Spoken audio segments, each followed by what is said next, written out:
हरि बोल। हरे कृष्णा। जय जय श्री राधे श्याम। श्री जी पाठ हरि चरण चिंतन। आज की कक्षा में आपका बहुत बहुत बहुत स्वागत है जी। श्री जी पाठ मतलब श्री जी के द्वारा बताया गया रास्ता कौन सा? हरि के चरणों का चिंतन, जो हमें हमेशा करना चाहिए। उस कक्षा में हरि के चरणों के चिंतन में एक टॉपिक के ऊपर हम श्रवण करते हैं। उसमें आपका वेलकम। उससे पहले आई होप आप सब अच्छे होंगे। तो उसमें हम सबसे पहले हमें क्या करना है? गुरु को प्रणाम, माता पिता को प्रणाम, जिन्होंने हमें ये जीवन दिया ताकि हम अपना जीवन सार्थक कर सकें। कैसे सार्थक होगा वो? भक्ति से। लेकिन भक्ति कैसे आएगी? आचार्यों की कृपा से। आचार्यों से भी पहले हमारे साधु संग से, अपने डिवोटीज भक्तों का संग, फिर हमारे आचार्य गुरु, उनके पास पहुंचेंगे। भक्ति की स्टार्टिंग ही यही है। तो साधु संग की कृपा से, शास्त्रों के अध्ययन से, स्वाध्याय से, श्रवण से, जैसे नविधा भक्ति है श्रवणम कीर्तनम विष्णु स्वरणम पाद सेवनम। तो ऐसे फिर हम अपने गुरु, तो गुरु फिर हमें जब मार्ग बताते हैं, हमारी दीक्षा होती है, फिर गुरु के बताए हुए उस मार्ग पे चलकर हम अपना जीवन को सार्थक कर सकते हैं। तो उससे पहले हमें प्रणाम। ओम ज्ञानम तिमिरन्धस्य ज्ञानाञ्जनशलाकया चक्षुरुन्मीलितं येन तस्मै श्रीगुरुवे नमः। श्री चैतन्य मनोभीष्टं स्थापितं येन भूतले स्वयं रूपा कदा मह्यं ददाति स्वं पदान्तिकं। वन्देऽहं श्रीगुरु श्रीयुतपदकमलं श्रीगुरून् वैष्णवांश्च श्रीरूपं साग्रजातं सहिगण रघुनाथवितं तं सजीवं साद्वैतं सावधूतं परिजन सहितं कृष्ण चैतन्य देवं श्री राधा कृष्ण पादान सहिगण ललिता श्री विशाखा विदांश। हे कृष्ण करुणा सिंधु दीनबंधु जगतपते गोपेश गोपिका कांत राधा कांत नमोस्तुते। तप्त कांचन गौरांगी श्री राधे वृंदावनेश्वरी वृषभानुसुते देवी प्रणमामि हरिप्रिये। वाञ्छाकल्पतरुभ्यश्च कृपा सिन्धु वाञ्छाकल्पतरुभ्यश्च कृपा सिंधु भैव च पतितानां पावनेभ्यो वैष्णवेभ्यो नमो नमः। हरे कृष्णा। तो आज की श्री जी पद हरिचरण चिंतन कक्षा में श्रीमद् भागवतम, हमने कल भागवतम और श्रीमद् भागवत गीता क्या है, उसमें अंतर क्या है, उस पे हमने श्रवण किया, स्वाध्याय किया। तो इस पे भागवतम से ही मुझे कुछ हमारे प्यारे प्यारे डिवोटीज ने पूछा कि हम फिर भक्ति कैसे बढ़ाएं। अगर हम श्रवण करते हैं, भागवतम श्रवण करते हैं, तो भक्ति कैसे बढ़ेगी? तो भक्ति बढ़ेगी तो क्या भक्ति हमारे सारे पाप जो हैं उनको भस्म कर सकती है? ऑफ कोर्स कर सकती है, क्यों नहीं कर सकती? उसके लिए कुछ उनका क्वेश्चन था कि उसके लिए क्या कुछ बहुत बड़े उच्च कुल में जन्म लेने से हमारी सारी चीज़ें सही होती हैं? कुछ ऐसा भी नहीं है। जैसे अब ऐसा नहीं है कि हमें ब्राह्मण ही कुल में जन्म लेना है। जैसे मोची के घर में मतलब मोची के घर में अगर कोई जन्म लेता है तो वो भी कृष्ण भक्त बन सकता है। जैसे पवित्र ब्राह्मण तो है ही है, वो तो महान है। भक्ति का द्वार सबके लिए खुला है।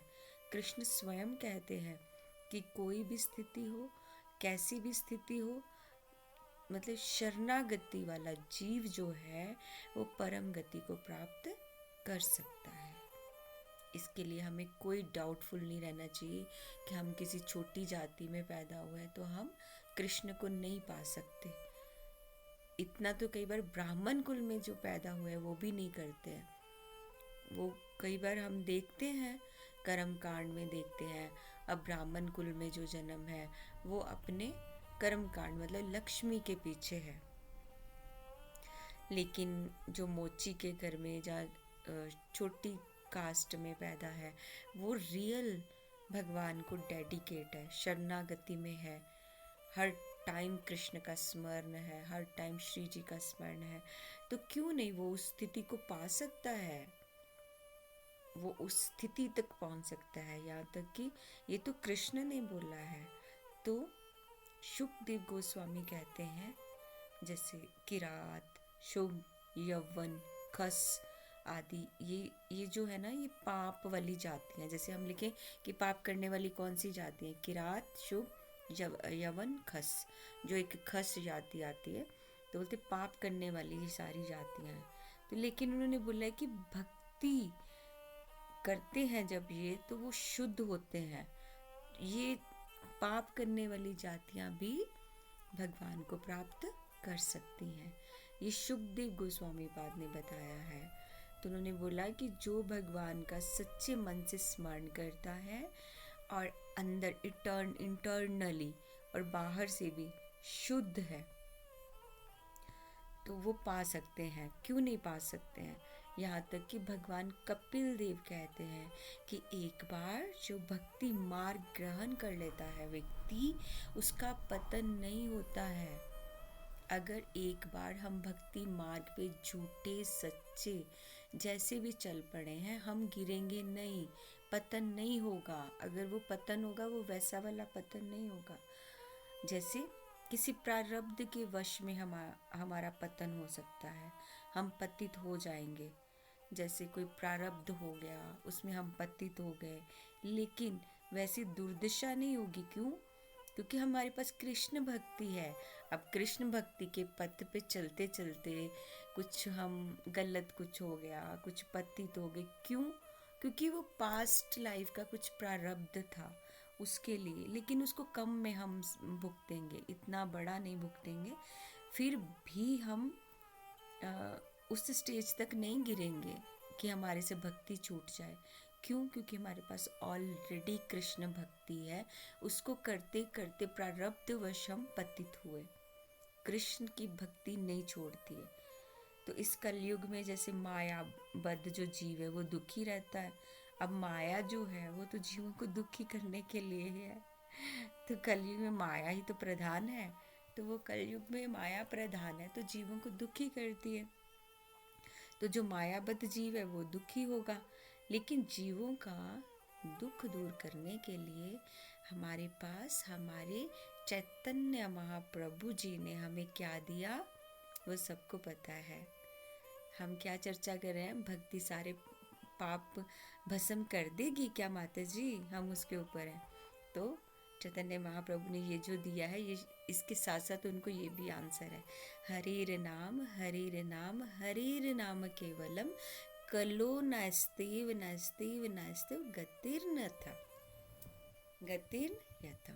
इसका क्या मतलब? हरेर नाम हरे, हर समय हरि नाम करने वाला, केवल कलो नास्तेव, कम आयु का आलसी मंद बुद्धि मनुष्य, वो भी मतलब उसको यज्ञ तप कुछ नहीं करना पड़ेगा, इतना वो आलसी है कि वो उठ भी नहीं सकता। महाप्रभु ने इतना इजी कर लिया, भी भाई तू आलसी है, तू नहीं उठ सकता, तुझे कहीं नहीं जाना है, बैठा बैठा हरे कृष्णा कृष्णा कृष्णा हरे हरे, हरे राम राम राम हरे हरे, यही करता जा। और क्या करेंगे भगवान? कलयुगी जीव के लिए भगवान ने इतना अच्छा बोल दिया। महाप्रभु ने स्पेशल महाप्रभु इसीलिए आए कलयुग में, मतलब हमारा उद्धार करने के लिए कलयुगी जीवों का, कि हरे नाम कर लो तो तब भी तुम सिर्फ हरे कृष्णा महामंत्र करोगे तब भी बच जाओगे। बद्ध जीवन हो या मुक्त हो, दोनों प्रकार के जीवन के लिए चेतना ही हमारा मुख्य तत्व है। हम बद्ध जीवन में है, कोई बंधा हुआ जीवन है ना, जैसे हम गृहस्थी में है कैसे हैं, और एक है मुक्त जीवन है, लेकिन दोनों में चेतना मुख्य है। अर्थ मतलब, चेतना मतलब उसका अर्थ क्या है आगे, कि जन्म मरण के चक्र से जो मुक्ति मिलनी है। यही होता है ना सबको, कि जन्म मरण से मुक्ति मिल जाए, लेकिन चेतना का मुख्य तत्व तो यही होता है ना, कि लोग बोलते हैं कि हमें बस जन्म मरण से मुक्ति मिल जाए, यही मुक्ति मिल जाए। उसके लिए क्या करना है, हरे नाम हरे नाम हरे नाम केवलम। भागवत गीता में भी भगवान ने बताया है कि 4 प्रकार के दुख, जीव को 4 दुखों का हमेशा ध्यान रखना चाहिए। कौन से, आप सबको पता है, हर बार हम बार बार बोलते हैं, कौन से, जन्म मृत्यु जरा व्याधि। तो उसके लिए हमें क्या करना है, ऑलवेज कृष्ण का चिंतन करेंगे तो हम सब चीज़ों से मुक्त हो जाएंगे। कृष्ण हम लोगों के जैसे कोई साधारण व्यक्ति तो है नहीं, है ना, लेकिन भगवान ने शरीर धारण किया, हमारे लिए आए, द्वारिका लीला, व्रज लीला, कितनी सारी लीलाएं की उन्होंने। वो तो यहाँ तक कि व्रजवासी तो उनको भगवान मानते नहीं थे। कृष्ण शरीरधारी हो के भी संपूर्ण शरीर, जितने भी शरीर हैं सबके स्वामी हैं।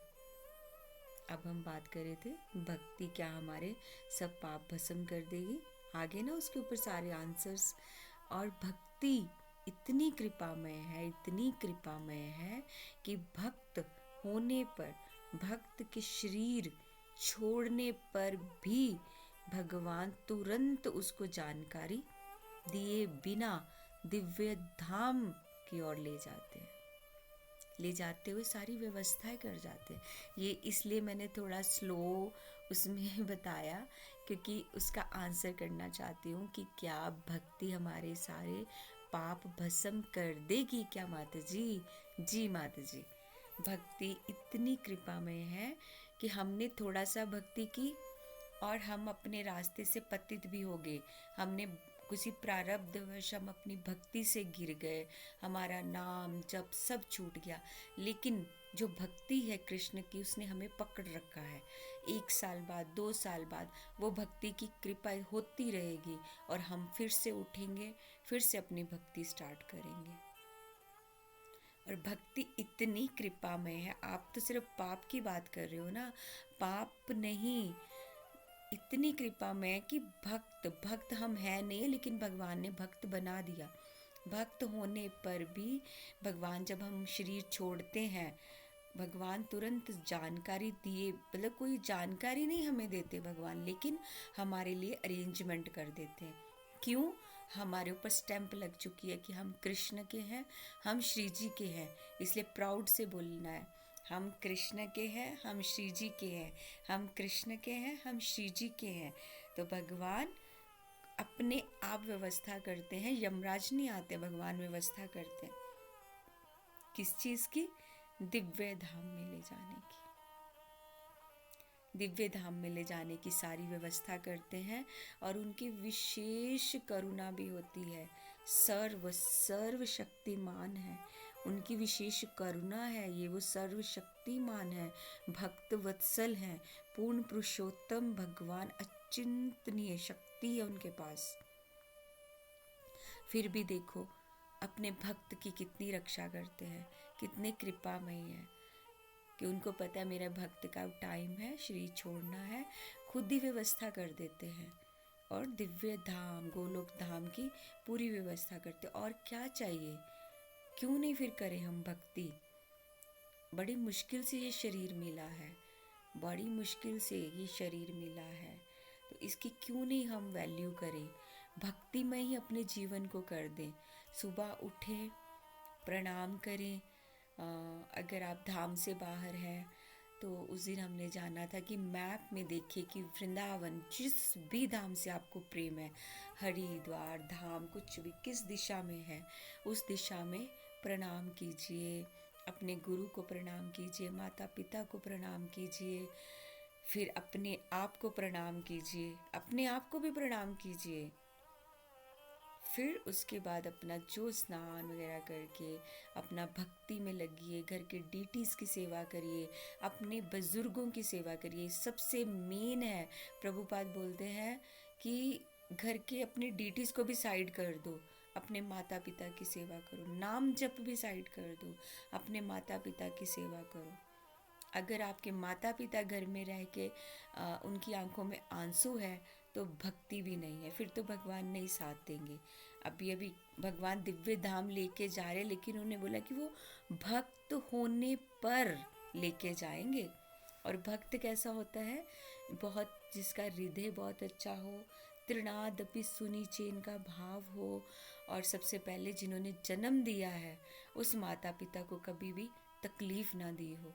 माता पिता तो अलग, लेकिन भागवत गीता में भगवान बोलते किसी भी प्राणी जीव किसी को भी अगर आपके द्वारा तकलीफ दी गई है ना, आप जो नाम जब भी करो मैं वो भी स्वीकार नहीं करूँगा, वो भी स्वीकार नहीं करूँगा। तो दिव्य धाम तो ले जाएंगे कैसे? पहले हम भक्त बने। जैसे कि ये आज पूछा कि भक्ति क्या हमारे सारे पाप भस्म कर देगी? क्या भक्ति भस्म करेगी, लेकिन उससे पहले हमारी भक्ति कहाँ है, किस लेवल की है, हम भक्त किस तरह के हैं? क्या हम दिखावे के भक्त हैं? आगे ना क्वेश्चन मार्क। क्या हमारी भक्ति दिखावे की है? फिर क्वेश्चन। तभी तो वो भक्ति पाप नष्ट करेगी। सबसे पहले हमें अपना चिंतन करना है, बैठना है, अपना मार्जन करना, अपने अंदर का मार्जन करना है कि हम कैसे, वो मार्जन कैसे होगा? हरि नाम से, जप से, जितना हो सके ओनली जप जप जप। जब हम अपने आप को पूरा मार्जन करके टूट जाएंगे ना, जब अहंकार खत्म हो जाएगा, आंखों में अश्रु होंगे, किसी को भी आप सड़क पे चलते हुए कोई दीनहीन दिखेगा, अगर आपकी आंखों में आंसू हैं तो आप सच में भक्त की लाइन में चल रहे हैं, सच में चल रहे हैं। भगवान तो कृपामय है, हम पापियों को फिर भी वो कृपा करेंगे। हमारी थोड़ी सी भक्ति से भी वो हमारे पाप नष्ट कर देंगे, क्योंकि वो भगवान के भक्त वत्सल हैं, भक्त वत्सल हैं। तो इसलिए उनकी अचिंत्य शक्ति भी है। तो साधु संग सर्वशास्त्र कहे, चैतन्य महाप्रभु यही कहते हैं, सभी शास्त्र यही कहते हैं कि साधु संग कीजिए, साधु संग कीजिए, साधु संग कीजिए। साधु संग करने से भक्ति आएगी, भक्ति करने से पाप भस्म होंगे नहीं होंगे ये नहीं पता, ये आप इस कक्षा को सुन लीजिएगा, लेकिन भगवान की प्राप्ति ज़रूर होगी। जब हम साधु संग करेंगे भगवान की प्राप्ति ज़रूर होगी। एक और उनका प्रश्न है, लेकिन हम कल की कक्षा में उसको करेंगे, ईर्षा का, तो वो हम कल पे चर्चा करेंगे। आज की कक्षा को यही विराम। शिव जी के चरणों में प्रणाम, आप सब भक्तों के चरणों में राधा रानी देवी दासी का प्रणाम। आज की कक्षा में कुछ ऐसे टॉपिक्स थे, तो अगर मन क्रम वाणी से अगर आपको कष्ट पहुंचा मुझे क्षमा कीजिएगा। जय जय श्री राधे श्याम।